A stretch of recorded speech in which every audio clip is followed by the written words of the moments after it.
નમસ્તે મિત્રો, ગુજરાત પોલીસમાં ઓફિશિયલ અપડેટ આવી ગઈ છે. પીએસઆઈ દસ્તાવેજ ચકાસણી માટેનો કટ ઓફ જાહેર કરી દેવામાં આવ્યો છે. તો આપણે વિગતવાર ચર્ચા કરીએ.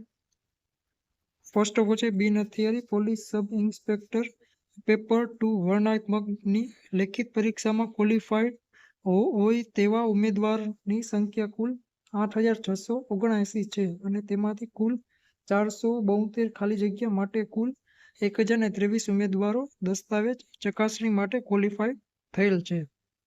અને આ દસ્તાવેજ ચકાસણી માટે કેટેગરી વાઇઝ કટ ઓફ નીચે મુજબ છે. તો તેમાં જનરલ કેટેગરીના પુરુષ ઉમેદવાર માટે 225 છે અને મહિલા ઉમેદવાર માટે કટ ઓફ છે 211.75 અને ટોટલ છે 404 લોકો ક્વોલિફાય છે જનરલ કેટેગરી માટે. પછી ઈડબ્લ્યુએસમાં પુરુષ ઉમેદવારને 221 માર્ક કટ ઓફ છે અને મહિલા ઉમેદવારે 205 કટ ઓફ છે અને તેમ 100 જણાને ઈડબ્લ્યુએસમાંથી બોલાવવામાં આવે છે દસ્તાવેજ ચકાસણી માટે. એસઈબીસીમાં પુરુષ ઉમેદવારનો કટ ઓફ છે 220 અને મહિલા ઉમેદવારનો કટ ઓફ છે 206 અને તેમાં 263 લોકોને બોલાવવામાં આવ્યા છે. પછી એસસી કેટેગરીમાં 215.25 પુરુષ ઉમેદવારનો કટ ઓફ છે અને મહિલા ઉમેદવાર માટે 200+25 કટ ઓફ છે અને તેમાં 67 ઉમેદવારને બોલાવવામાં આવ્યા છે. અને એસટી માટે 198.50 પુરુષ ઉમેદવારનો કટ ઓફ છે અને 184 મહિલા ઉમેદવારનો કટ ઓફ છે અને એમ 146 લોકોને બોલાવવામાં આવ્યા છે.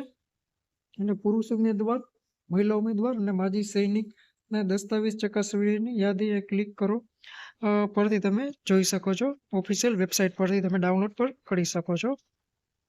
ખાસ નોંધ છે, બિન હથિયારી પોલીસ સબ ઇન્સ્પેક્ટરની દસ્તાવેજ ચકાસણી તારીખ 5/2/2026 થી તારીખ 10/2/2026 દરમિયાન હાથ ધરવામાં આવે છે.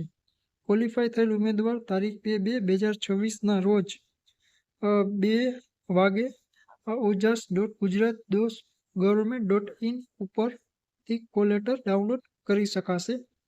ઉમેદવારે તેમના અસલ પ્રમાણપત્રો તેમજ અસલ પ્રમાણપત્રોની સ્વ પ્રમાણિત કરેલ એક નકલ નીચે જણાવેલ મુજબ ACI મુજબ ક્રમ પ્રમાણે ગોઠવી અચૂક સાથે લાવવાની રહેશે. આ તમામને પ્રમાણપત્રો તારીખ 9/9/2024 સુધીમાં ઇસ્યુ થયેલા હોય છે. તો આ રીતે છે અને ઓફિશિયલ વેબસાઇટમાં કયા પ્રમાણપત્ર તમારે સાથે લઈ જવાના રહેશે એની ડિટેલ્સ આપેલી છે. જો તમને વિડીયો સારો લાગ્યો તો અમારી ચેનલને સબસ્ક્રાઈબ કરો. ધન્યવાદ.